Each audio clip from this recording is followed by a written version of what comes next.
మల్లికార్జున ఖర్గే గారు leader of the opposition in the parliament Rahul Gandhi గారి ఆదేశాలతో దేశవ్యాప్తంగా కాంగ్రెస్ పార్టీ తరఫున శిక్షణ శిబిరాలు నిర్వహించాలని ఆదేశాలు రావడం జరిగింది.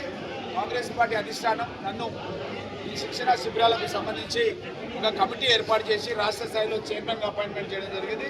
నేను ఈ మధ్యకాలంలో రాహుల్ గాంధీ గారు, పిసిసి అధ్యక్షుడు మహేష్ కుమార్ గౌడ్ గారు, ముఖ్యమంత్రి రేవంత్ రెడ్డి గారు అందరం కూడా కలిసి మేము వికారాబాద్లో తెలంగాణ జిల్లా అధ్యక్షులకు, ఆంధ్రప్రదేశ్ జిల్లా అధ్యక్షులకు 10 రోజుల శిక్షణ శిబిరం పంపించినాం. ఆ తర్వాత ఇప్పుడు ఎస్ఐఆర్ స్పెషల్ ఇంటెన్సివ్ రివిజన్ పైన కూడా బిఎల్ఏలకు, బూత్ లెవెల్ ఏజెంట్లకు అవగాహన నిర్వహించడానికి 119 నియోజకవర్గాల్లో ఈ యొక్క శిక్షణ శిబిరాలు నిర్వహిస్తున్నాం. దాంట్లో భాగంగానే ఈరోజు ఉదయం ఇబ్రాహీంపట్నంలో శిక్షణ శిబిరం పూర్తి చేసుకొని ఇక్కడికి మన కోదాడ మరియు హుజూర్ నగర్ నియోజకవర్గాలకు శ్రీమతి పద్మావతి ఉత్తమ్ కుమార్ రెడ్డి గారు ప్రాతినిధ్యం వహిస్తున్నటువంటి ఈ నియోజకవర్గాల బిఎల్ఏల మీటింగ్ కూడా రావడం జరిగింది. ముఖ్యంగా ఈ యొక్క బిఎల్ఏలకు ఏ విధంగా అంటే గతంలో 10 పర్యాలుగా మన దేశానికి స్వాతంత్రం వచ్చిన తర్వాత ఈ ఎస్ఐఆర్ స్పెషల్ ఇంటెన్సివ్ రివిజన్ అనేది జరిగింది.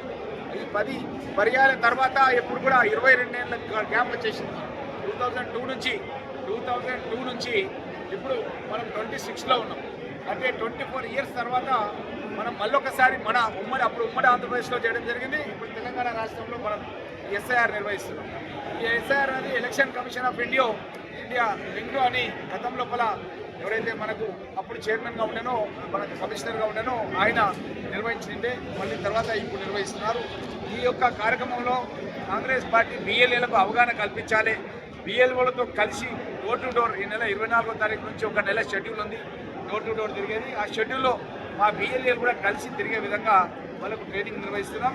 ఇదే విధంగా ప్రభుత్వ పరంగా కూడా అన్ని తహసీల్ కార్యాలయాల్లో, కలెక్టర్ కార్యాలయాల్లో కూడా ఆల్ పార్టీస్కి సంబంధించిన బిఎల్ఏలకు కూడా శిక్షణ శిబిరాలు వాళ్ళు కూడా నిర్వహిస్తున్నారు. కాబట్టి ఈ యొక్క డాటా 2002కు సంబంధించిన ఎస్ఐఆర్ డాటా, 25కి సంబంధించిన ఏదైతే data election voter list data ఇవన్నీ కూడా మేము వాళ్ళకి ఇచ్చి, ఎన్యుమరేషన్ ఫామ్స్ కూడా వాళ్ళకి ఇచ్చి, ఆ ఫామ్స్ అనేది ప్రతి ఒక్కరు కూడా ఫిలప్ చేయాలి. మేము ఎమ్మెల్యేలమైనా మేము కూడా ఫిలప్ చేయాలి. దానికి 2 ఫోటోలు అక్కియాలి. దాంట్లో డేట్ ఆఫ్ బర్త్, అన్ని వివరాలు, ఫోన్ నెంబర్ అన్నీ కూడా రాయాలి.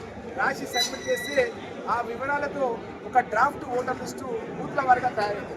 ఆ బూత్ల వారిగా తయారైన ఓటర్ లిస్టును ఏమైనా పొరపాట్లు ఉంటాయి, ఎవరైనా యాబ్సెంట్ ఓటర్స్ ఉన్నా, ఒకవేళ డెత్ ఓటర్స్ ఉన్నా, షిఫ్టింగ్ ఓటర్స్ ఉన్నా, డూప్లికేట్ ఓటర్స్ ఉన్నా, ఏఎస్డిడి అని ఒక సపరేట్ లిస్టు తయారు చేస్తారు.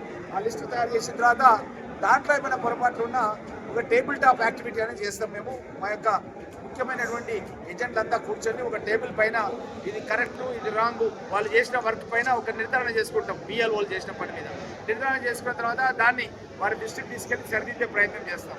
వాళ్ళు కనుక వినకపోతే వారి పైన ఉన్నటువంటి తహసీల్దార్ కానీ, కలెక్టర్ కానీ, లేకపోతే సిఇఓ కానీ వాళ్ళ కంప్లైంట్ ఇచ్చి వాళ్ళనే తొలగించే కార్యక్రమాన్ని కూడా చేస్తాం. ఈ కార్యక్రమం చేసి ఒక మంచి ఓటర్ లిస్ట్, బాబాసాహెబ్ అంబేద్కర్ గారు మనకి ఇచ్చిన ఓటు రాజ్యాంగాన్ని కాపాడే విధంగా మంచి ఓటర్ లిస్టు తయారు చేసి తద్వారా ఒక మంచి ప్రజాస్వామ్య ప్రభుత్వాన్ని ఏర్పాటు చేయడానికి, కృషి చేయడానికి ఈ యొక్క కార్యక్రమాన్ని, ట్రైనింగ్ శిబిరాన్ని నిర్వహిస్తుంది.